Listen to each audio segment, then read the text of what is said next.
Assalamualaikum warahmatullahi wabarakatuh.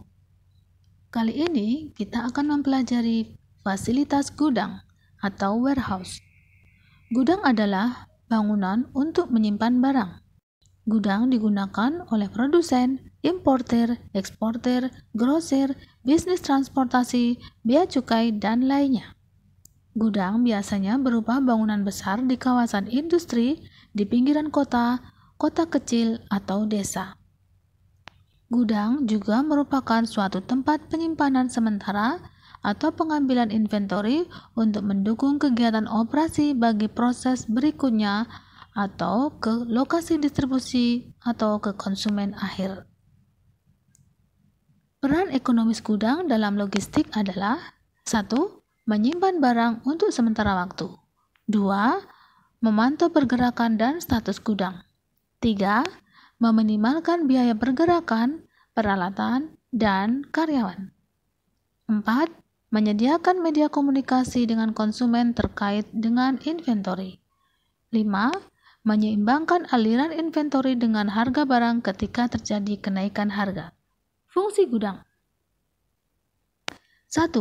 Memfasilitasi pergerakan inventory sejak kedatangan atau inbound sampai pengiriman dengan transportasi perusahaan atau outbound menuju lokasi berikutnya. 2. Mengurangi biaya transportasi melalui proses break bulk atau memecah, konsolidasi, dan biaya cross-docking atau dermaga penyeberangan. 3. Memfasilitasi proses pengiriman barang yang andal dan efisien. Jenis gudang. Jenis gudang secara umum dibagi menjadi 3. Gudang umum, gudang distribusi, dan gudang berikat. Gudang umum untuk penyimpanan barang pada periode yang panjang. Gudang distribusi merupakan gudang yang menerima barang dalam jumlah dan jenis yang beragam, menyimpan dan menyortir barang sesuai permintaan. Gudang berikat atau bonded warehouse adalah tempat penimbunan berikat untuk menimbun barang impor, dapat disertai satu atau lebih kegiatan berupa pengemasan atau pengemasan kembali, penyortiran, penggabungan, pengepakan, penyetelan, pemotongan atas barang-barang tertentu dalam jangka waktu tertentu untuk dikeluarkan kembali. Tempat penimbunan berikat itu sendiri adalah suatu bangunan, tempat, atau kawasan yang memenuhi persyaratan tertentu yang digunakan untuk menimbun, mengolah, memamerkan, dan atau menyediakan barang untuk dijual dengan mendapatkan penangguhan bea masuk. Selain mendapatkan penangguhan bea masuk, gudang berikat juga diberikan fasilitas kemudahan pelayanan perizinan, pelayanan kegiatan operasional, dan kepabeanan serta cukai lainnya. Apa manfaat adanya gudang berikat? 1. Efisiensi waktu dengan tidak dilakukannya pemeriksaan fisik di TPS. 2. Pengajuan dokumen BC 2.3 dapat dilakukan sebelum kapal atau pesawat tiba. 3. Kelancaran bisnis dengan kepastian arus barang dan harga yang kompetitif. 4. Membantu pemerintah menumbuhkan sektor perindustrian dengan memasok bahan baku dengan harga yang bersaing. Jenis gudang-gudang yang lain atau lebih terperinci adalah 1. Gudang fulfillment. Ini adalah gudang untuk volume yang besar seperti yang dikelola oleh perusahaan e-commerce. Gudang yang berfungsi sebagai cross-docking.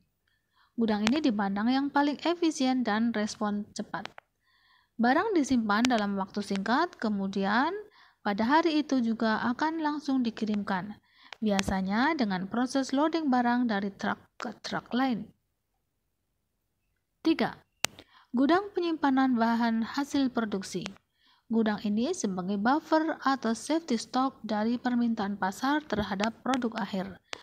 Gudang ini berupa barang jadi hasil produksi yang siap didistribusikan ke konsumen akhir. 4.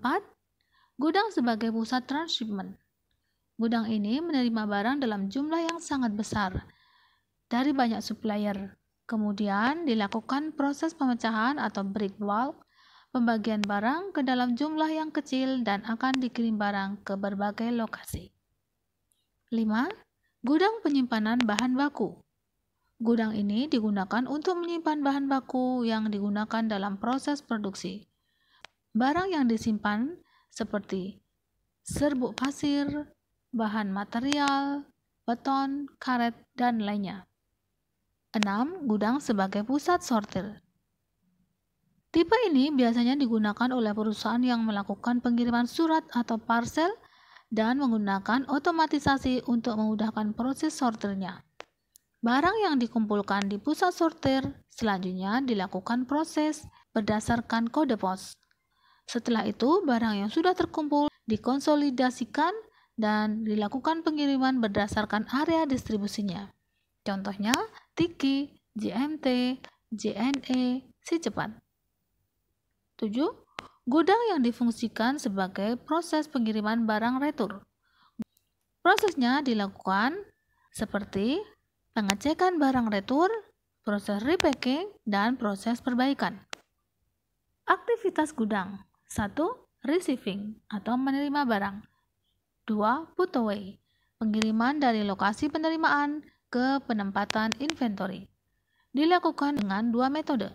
Direct put away, yaitu barang yang diterima langsung dikirim ke tempat penyimpanan, dan directed put away, yaitu diarahkan oleh operator. 3. Storage atau penyimpanan. 4. Picking atau pengambilan. 5. Shipping. Dalam menjalankan fungsi storage yang baik di gudang, digunakan 6 konsep. 1. Speed, kecepatan pelayanan. 2. Space, ruang simpan dan gerak. 3. Specification. 4. Safety atau keselamatan. 5. Security, keamanan. 6. Situation, keadaan lingkungan. Demikian materi hari ini. Semoga bermanfaat. Wassalamualaikum warahmatullahi wabarakatuh.